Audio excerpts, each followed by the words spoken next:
이번 영상에서는 메란 국극단을 나간 문옥경이 어떻게 위기에 빠진 메란의 구원자가 될지 얘기해 보겠습니다. 11화 예고편을 보면 정년이는 어머니의 채공선의 허락을 받고 다시 메란 국극단으로 돌아오게 되는데요. 떡목이 되었지만 소리를 해야만이 살아갈 수 있을 것 같다는 정년이에게 결국 10화 마지막에 채공선은 떡목으로도 풍성하고 울림이 있는 소리를 만들어낼 수 있다는 것을 정년이에게 몸소 보여주었죠. 그렇게 채공선의 허락을 받고 소리를 계속할 수 있다는 희망에 부풀어 서울로 올라온 정년이에게 이번엔 본인이 아닌 외부적인 문제가 기다리고 있습니다. 메란 국극단의 경영 위기였죠. 남은 회차에서는 메란 국극단을 정상화시키기 위한 내용이 메인 주제가 될 것으로 보이는데요. 마지막엔 결국 문옥경이 메란 국극단에 큰 도움을 줄 것으로 보입니다. 문옥경이 어떻게 메란의 구세주가 될지 알아보기 위해서는 이전 회차들에 나온 발언과 행동들을 통해 문옥경이라는 인물에 대해 자세히 살펴볼 필요가 있습니다.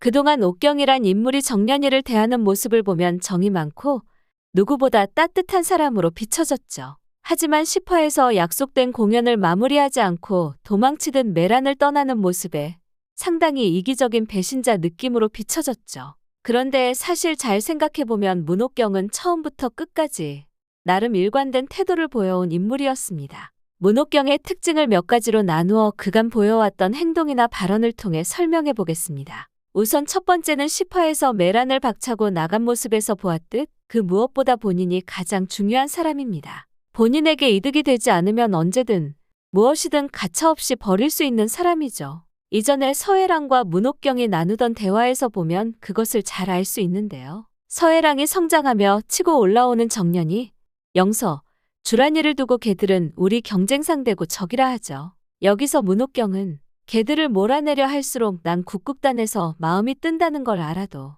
라는 말을 합니다. 처음 이 장면을 볼 땐 후배들을 인정할 줄 알고 경쟁하며 성장하려는 좋은 선배라고 생각했죠. 그런데 다르게 생각해보면 내가 더 이상 성장할 수 없으면 언제든 국극단이나 오랫동안 함께한 서해랑 단원들 모두 버리고 떠날 수 있다는 말이죠.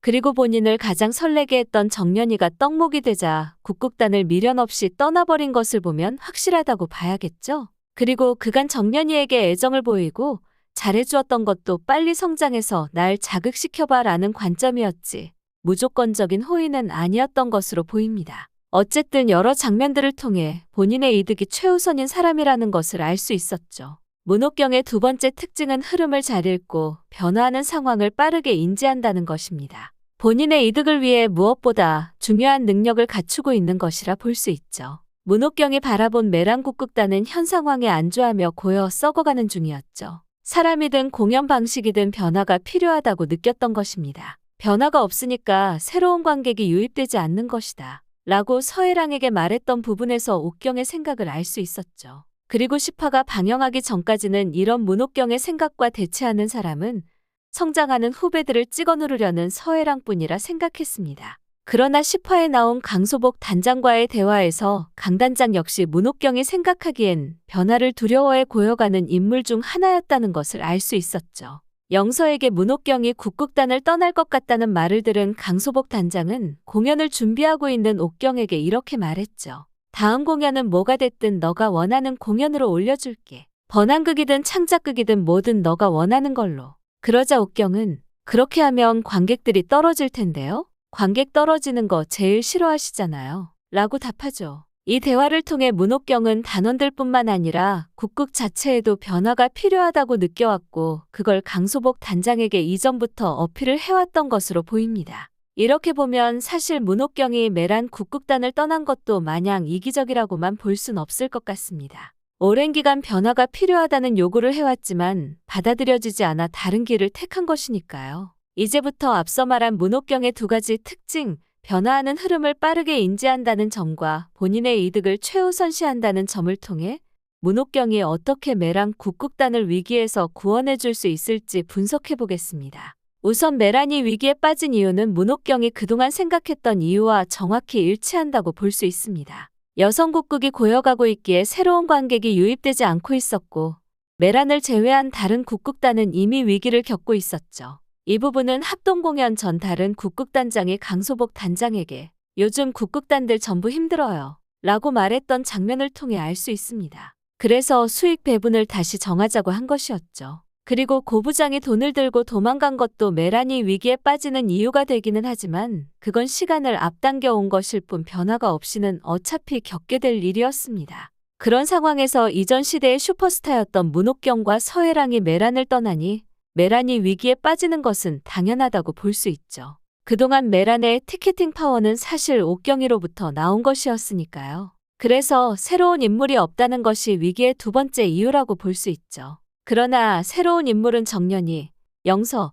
주란이, 초록이 등이 채울 것으로 보입니다. 예고편에 보면 영서와 정년이가 길거리 공연을 하는 모습이 나오는데 새로운 스타가 나왔다는 것을 홍보하는 상황이죠. 인물에 대한 문제점은 이로써 간단히 해결될 것입니다. 문옥경이 도움을 줄 수 있는 부분은 국극의 변화라고 생각합니다. 문옥경이 국극단에 있을 때에는 번안극, 즉 외국의 희곡을 번역하여 배경이나 문화 등을 자기 나라에 맞게 수정한 공연이나 창작극을 통해 변화를 꾀하려 했었죠. 하지만 이미 국극단을 나온 상황에서 이는 문옥경이 도움을 줄 수 있는 부분이 아닙니다. 그렇다면 문옥경은 어떻게 도움을 줄 수 있을까요? 바로 국극의 영화화라고 봅니다. 일단 앞서 말씀드렸던 대로 변화를 빠르게 캐치하고 본인의 이득을 우선시하는 옥경이가 선택한 영화 산업이라면 드라마 설정상 새로운 트렌드가 되어가고 있다는 것을 유추할 수 있습니다. 그래서 아마 옥경이는 국극을 영화화하는 형태로 메란 국극단을 위기에서 구해줄 것으로 보입니다.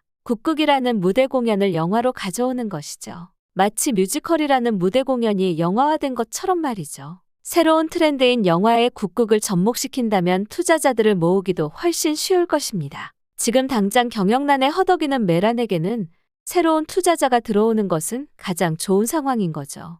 어쨌든 옥경이 국극을 영화로 가져가려 한다는 것을 유추해 볼 수 있는 건 9화에서 옥경이가 영서를 데리고 나가려 했었던 장면 때문입니다. 정년이가 떡목이 되어 메란을 떠나자마자 옥경이는 영서에게 내가 국극단을 나가자고 하면 같이 나갈래? 라고 물어봤죠. 그때 이미 옥경이 본인은 영화배우가 되기로 결정한 상황이었을 것입니다. 그런데 국극 배우인 영서를 끌고 나간다? 아마 옥경이는 이때부터 국극이라는 장르가 영화라는 포맷에 들어갈 수 있다고 생각했던 것이 아닐까요? 어쨌든 옥경이 메란 국극단을 영화 산업으로 끌어들이는 이유가 되는 것은 결국 정년이가 될 것입니다. 목이 부러져 희망이 없다고 봤던 정년이가 다시 돌아와 재기하는 모습을 보고 새로운 자극을 받는 것이죠. 이전에 목포 시장 바닥에서 소리하는 정년이를 보고 서울로 데려왔던 것처럼 이번엔 영화 시장으로 끌어들일 것으로 보입니다. 그 과정에서 메란도 위기를 벗어나게 되는 것이죠. 이제 2화밖에 남지 않은 상황에서 남은 회차가 어떻게 진행이 될지 궁금해지는데요.